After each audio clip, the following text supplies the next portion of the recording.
Hi, I'm Michelle with the Garrett Public Library, and I will be doing the Reading Railroader segment for today.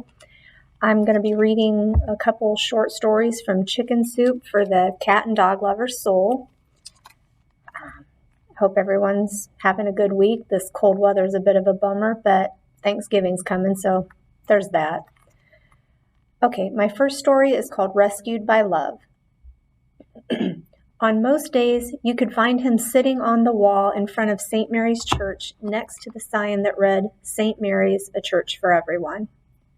No doubt the pastor had meant to attract a larger membership with this billboard invitation, but I'm not sure he was prepared for Bobby. A towering 6-footer weighing in at over 200 pounds, Bobby was, at 20-something, a very large child. He spent most of his time waving and smiling at the people driving by and shouting, "Hey, pal," to those he recognized. Bobby called me Goldilocks. He knew me because, as the police department's animal control officer, I was as visible around town as he was. My regular duties were to uphold the leash law, patrol for loose dogs, and issue tickets. Bobby had appointed himself my unpaid assistant, and he took his job very seriously. Once he waved me down in traffic, ran over to the patrol car, and banged on the hood. "Goldilocks, there's a big dog up the street that's going to get hit by a car. You got to go get him now." Another time he found a litter of newborn kittens in a garbage can and made it his job to find a home for all of them, including the last one, which, at his insistence, I ended up taking home for myself. At first, I had loved being the dog catcher, but as time went by, the job began to get me down. It wasn't the animals, it was the people. I dreaded having to deal with negligent owners, especially those who no longer wanted their dogs. In our town, the city provided a dog surrender service with the local SPCA. For a $10 fee, I'd pick up a dog whose owner could no longer keep him, and, more importantly, I'd collect information about him. Is the dog good with children, the medical history, favorite toys, things like that. It would make it much easier for him to be adopted. Unbelievably, sometimes the people most capable of paying this fee chose not to and abandoned the dog to be picked up as a stray instead. They gave up their best opportunity to increase the dog's chances of finding another home, just to save a measly $10. At first, I felt crushed by this kind of behavior, but as time passed, I toughened up. Lately, I felt so cynical I was afraid of what was happening to me. One October, when the nights were already dropping below freezing, it occurred to me that I hadn't seen Bobby for a while. He usually spent his nights at the Salvation Army in the winter, so I stopped by and I asked about him. No one had seen him. I looked at the phone call log at headquarters to see if he had been making his usual calls to report animals or just to talk. No calls were recorded. A week later, I got a call at headquarters. "Goldilocks," he rasped, "I need you to come." He had a very bad cold. "Bobby, where are you? Everyone's been looking for you." "I'm okay. I'm out in back of the chair factory." Within a few minutes, I was turning the car off the main street onto a gravel road behind the old chair factory. All at once, the road stopped, and I was in a large field just strewn with debris. In the middle of the field, a rusting station wagon sat on cement blocks. I approached the car, bent over, and knocked lightly on the passenger window. Bobby was curled up tightly in the front seat with his windbreaker thrown over him. Lying next to him was a chocolate Labrador puppy with long, gangly legs and ears that he had yet to grow into. The dog looked up at my knock with bright eyes and a thumping tail. I peered in to get a closer look. The front of the car was filled with empty styrofoam cups and potato chip bags. The back of the wagon was covered in soft blankets. Neatly stacked boxes of dog biscuits and a bag of dog food were lined up next to 2 jugs of bottled water and 2 chewed rubber balls. "Bobby, are you okay?" And his eyes fluttered open. "Goldilocks," he croaked. He struggled to sit up and get his bearings. He looked at me, and I could see his nose was red and his eyes bleary. He untangled himself and climbed from the car, wincing as he stood. "Come on with me, Bobby. Get in the patrol car, and I'll bring you to the Salvation Army or to the medical center." "Okay? It's warm there," I urged. "No, I'm okay. Social service says I'm going to lose my check if I don't go into housing. You've got to take Brownie." It was true. I couldn't think of a single facility that would allow him to keep his dog. He was only out here in the cold because the Salvation Army didn't allow pets. He started unloading the puppy's supplies and carrying them over to the patrol car. Brownie watched every move he made with adoring eyes. I grabbed a jug of water out of the car and started to help, feeling helpless all the same. Everything was packed up except for Brownie. Bobby knelt down and put his hands on each side of the puppy's head.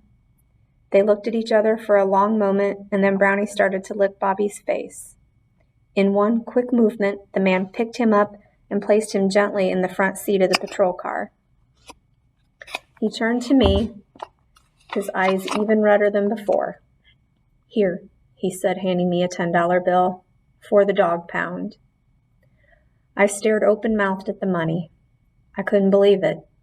Bobby was paying the surrender fee, though it was probably all the money that he had in the world.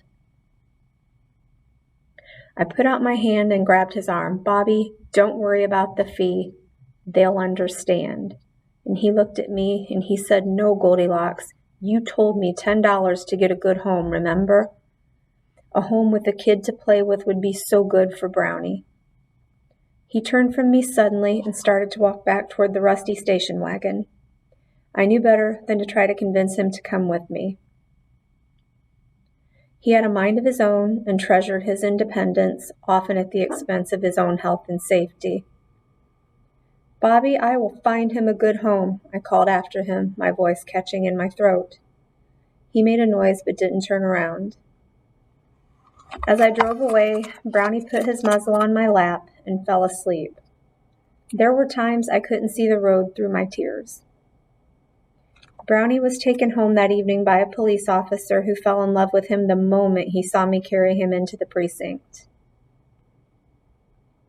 A year later, his Christmas photo showed his little boy and Brownie sitting together in front of a fireplace.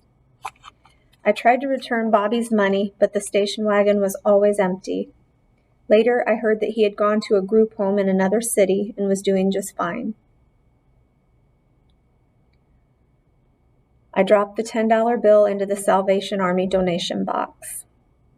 I missed my assistant and wished I could have told Bobby what a wonderful job he had done. He had rescued cats and dogs, and he had rescued my faith in people, too. That was a story by Lisa Duffy Corpix. And then I have time for another selection. This one is called Waiting at the Door. My grandmother became a widow in 1970. Shortly after that, we went to the animal shelter to pick out a puppy to keep her company. Grandma decided on a little terrier that had a reddish-brown spot above each eye. Because of these spots, the dog was promptly named Penny. Grandma and Penny quickly became very attached to each other, but that attachment grew much stronger about 3 years later when Grandma had a stroke. Grandma could no longer work, so when she came home from the hospital, she and Penny were constant companions. After her stroke, it became a real problem for Grandma to let Penny in and out because the door was at the bottom of a flight of stairs. So a mechanism using a rope and pulley was installed from the back door to a handle at the top of the stairs. Grandma just had to pull the handle to open and close the door. If the store was out of Penny's favorite dog food, Grandma would make one of us cook Penny brown beef with diced potatoes in it. I can remember teasing my grandmother that she loved that dog better than she loved her family. As the years passed, Grandma and Penny became inseparable. Grandma's old house could be filled to the brim with people, but if Grandma went to take her nap, Penny walked along beside her and stayed by her side until she woke. As Penny aged, she could no longer jump up on the bed to lay next to Grandma, so she laid on the rug beside the bed. If Grandma went into the bathroom, Penny would hobble along beside her, wait outside the door, and accompany her back to her bed or her chair. Grandma never went anywhere without her faithful companion by her side. The time came when both my grandmother and Penny's health were failing fast. Penny couldn't get around very well, and Grandma had been hospitalized several times. My uncle and I lived with Grandma, so Penny was never left alone, even when Grandma was in the hospital. During these times, Penny sat at the window looking out for the car bringing Grandma home and would excitedly wait at the door when Grandma came through it. Each homecoming was a grand reunion between the two. On Christmas Day in 1985, Grandma was again taken to the hospital. Penny, as usual, sat watching out the window for the car bringing Grandma home. 2 mornings later, when the dog woke up, she couldn't seem to work out the stiffness in her hips as she usually did. That same morning, she began having seizures. At age 15, we knew it was time. My mother and aunt took her to the veterinarian and stayed with her until the very end. Now the big dilemma was whether to tell Grandma while she was still in the hospital or to wait. The decision was made to tell her while she was in the hospital because when we pulled up at the house, the first thing Grandma would look for was her beloved Penny watching out the window and then happily greeting her at the door. Grandma shed some tears, but said she knew that it had to be done so that Penny wouldn't suffer. That night, while still in the hospital, Grandma had a massive heart attack. The doctors frantically worked on her but could not revive her. After 15 years of loving companionship, Grandma and Penny passed away within just a few hours of each other. God had it all worked out. Penny was waiting at the door when Grandma came home. And that was a story submitted by Barbara Crocker. And I hope you all enjoyed those stories. And I'm sure some of you do have pets in your lives that bring you that same kind of love and companionship. Thank you for listening, and I hope everyone has a really terrific week.